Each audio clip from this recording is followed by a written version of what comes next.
आज की प्रेस वार्ता का एजेंडा आपके सामने है कि कल हमारी जो रैली होने जा रही है इंडिया अलायंस की, जिसमें महत्वपूर्ण रूप से जो प्रकार से भारतीय जनता पार्टी ने पूरे देश में लोकतंत्र को विध्वंस करके रख दिया है, संविधान को विध्वंस करके रख दिया है, और जो प्रकार से लोगों को डराने धमकाने की और एजेंसियों का दुरुपयोग करने की कार्यवाही कर रहे हैं, जो प्रकार से देश में पूरा जो है हर सेक्शन के लोगों को, वो युवा हो, महिला हो, किसान हो, श्रमिक हो, सबको जो है प्रताड़ित कर रहे हैं। सबका जो है एक पिछले 10 साल में जो प्रकार से दुर्दशा करके छोड़ी है, और उसमें भी कोई अपना हक और अधिकार मांगता है, उसके लिए लोकतांत्रिक तरीके से कुछ मूवमेंट करते हैं। आपने देखा हरियाणा में किस तरह से किसान संगठनों के साथ इन्होंने पहले 2 साल 1.5 साल तक वो दिल्ली के सीम पर रहे, इतने बड़ी मात्रा में किसान यहाँ धरने दिए, प्रदर्शन दिए, 700 उनके साथी शहीद हुए। उसके बावजूद उनके साथ धोखाबाजी करके उसको खड़ा तो कर दिया, मगर उनके लिए जो प्रॉमिस किया था उसका अमल नहीं किया, धोखाबाजी किया, जुमलाबाजी किया। फिर से जब उन्होंने अपना हक और अधिकार मांगा तो पॉइंट ब्लैंक रेंज से, जो जनरल डायर ने भी कभी नहीं किया था, वो प्रकार से उनको गोली मार के उसका आंदोलन को तोड़ने की कोशिश की। जो दुश्मन देशों के आर्मी के साथ न करे, उसी प्रकार से उनको लोकतांत्रिक तरीके से अपना प्रदर्शन करने के लिए भी जो है हाईवे पर रोक दिया गया, तो उसके ऊपर जुल्म कर दिया गया। जो महिलाएं जो बलात्कार से पीड़ित थी, उसके उत्पीड़न से पीड़ित थी, जो धरना प्रदर्शन कर रही थी, उसने जब रक्षा मांगी तो उनकी रक्षा देने की वजह, जो उनके बलात्कारी थे, जो उसके लिए अपराधी थे, उन लोगों की रक्षा किया। ये देश में इतनी बड़ी बेरोजगारी, युवा मांग रहे थे कि उनको रोजगारी मिले, लोग सरकारी नौकरियों में भी रोजगारी मिले, इसके लिए प्रदर्शन किया,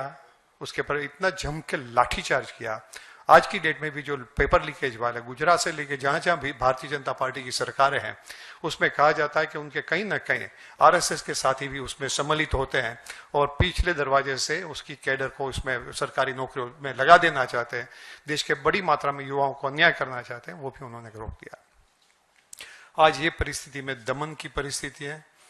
लोग न्याय मांगते हैं। राहुल जी पूरे देश में भारत जोड़ो न्याय यात्रा से लोगों को जगाने की कोशिश कर रहे हैं, और वही मौके पे आपने देखा कि विपक्षी एकता तोड़ने के लिए इन्होंने लगातार प्रयास किए। वो हेमंत सोरेन जी हो,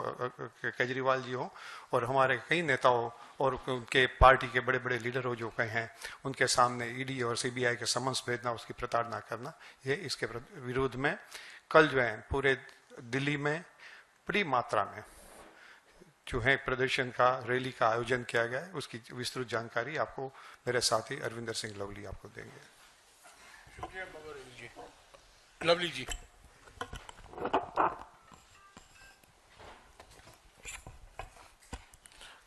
जयराम रमेश जी, दीपक बावरिया साहब और दोस्तों, आप सब लोगों को विदित है कि कल 31 तारीख को रामलीला मैदान में इंडिया ब्लॉक ने, इंडिया गठबंधन ने जो है एक बड़ी रैली का आयोजन किया है। आज जिस तरीके से देश के अंदर लोकतंत्र के ऊपर प्रहार हो रहा है, विपक्ष की पार्टियों को तहस नहस करने का, दबाने का हर तरीके का हथकंडा अपनाया जा रहा है। दुर्भाग्य है कि चुनाव डिक्लेयर होने के बाद देश की सबसे बड़ी विपक्षी पार्टी के अकाउंट फ्रीज कर दिए जाते हैं। एजेंसीज का इस्तेमाल करके विपक्षी पार्टियों को तोड़ने फोड़ने का काम पूरे देश भर के अंदर जो है वो चालू है। लगातार लोकतंत्र के अंदर प्रहार हो रहा है,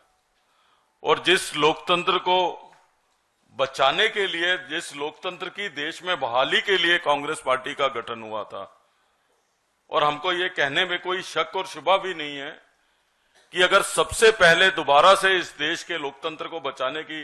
लड़ाई किसी ने शुरू की तो हमारे नेता राहुल गांधी ने पूरे देश भर में शुरू करी। आज उसकी गर्मी जो है वो देश का हर विपक्षी दल महसूस कर रहा है, और इस लड़ाई के अंदर आज ना केवल देश के विपक्षी दल, और मैं समझता हूं कि ये 2024 का जो चुनाव है, ये केवल और केवल अपने घर के ड्राइंग रूम में लोगों से भी अपील करना चाहूंगा, डिस्कशन का चुनाव नहीं है। ये चुनाव इस देश के भविष्य को लेके है। इसलिए जो है कल दिल्ली की रामलीला मैदान की रैली का आयोजन हमने किया है कि लोकतंत्र बचाने के लड़ाई, इसीलिए इस रैली का नाम भी जो है वो लोकतंत्र बचाओ हमने रखा है। इस रैली को इसलिए रखा है कि आप चुनाव डिक्लेयर होने के बाद चुने हुए मुख्यमंत्रियों को, आपकी टाइमिंग देखिए, आप चुनाव डिक्लेयर होता है तो आप चुने हुए मुख्यमंत्री को गिरफ्तार करते हैं, चाहे वो झारखंड में हेमंत सोरेन हो, चाहे वो दिल्ली के अंदर अरविंद केजरीवाल हो। तमाम हथकंडे आप जो है विपक्ष के लोगों को, ताकि उनके लिए लेवल प्लेइंग फील्ड जो है चुनाव में उपलब्ध ना हो। आपका केवल और केवल फोकस जो है वो पूरी की पूरी सरकारी मशीनरी का ओपोजिशन को डिस्टर्ब करने में, डेमोक्रेसी को, डेमोक्रेटिक वैल्यूज को डिस्टर्ब करने में, लोकतंत्र की हत्या के लिए जो है आप इस तरीके के कुठाराघात लगातार एक के बाद एक विपक्षी दलों पे कर रहे हो। उसके खिलाफ इस रैली का आयोजन किया है। इस रैली में इंडिया ब्लॉक के तमाम सीनियर लोग को इसको संबोधित करेंगे ही। जयराम रमेश जी अभी डिटेल में भी बताएंगे कौन लोग हिस्सा ले रहे हैं, लेकिन इसमें बड़ी संख्या के अंदर जो है वो दिल्ली के लोगों की भागीदारी, कांग्रेस के कार्यकर्ताओं की भागीदारी और ऐतिहासिक रैली के रूप में जो है ये रामलीला मैदान में होगी, जिसको तमाम इंडिया गठबंधन के लीडर्स जो है वो इसको संबोधित करेंगे। और मैं समझता हूं कि इस रैली के बाद एक संदेश जाएगा कि लोकतंत्र के खिलाफ लड़ने के लिए तमाम विपक्षी पार्टियां एकजुटता के साथ जो है इस सरकार का जो है मुकाबला करेंगी। अभी मैं सर से चर्चा कर रहा था तो मैं कह रहा था कि भारतीय जनता पार्टी का अब मोटो केवल ये रह गया है कि पार्टी में चंदा, व्यापारियों को धंधा और ईडी का फंदा। ये केवल और केवल ये केंद्र की सरकार इस 3 मोटो पे काम कर रही है। और हम इनको कहना चाहते हैं कि इस लोकतंत्र के लिए हमारे पूर्वजों ने कुर्बानी दी थी और इस लोकतंत्र को के साथ इस तरीके का प्रहार और उसको खत्म करने की जो कोशिश हो रही है उसको हम कामयाब नहीं होने देंगे। और कल ये पहली गुहार होगी, कल ये पहला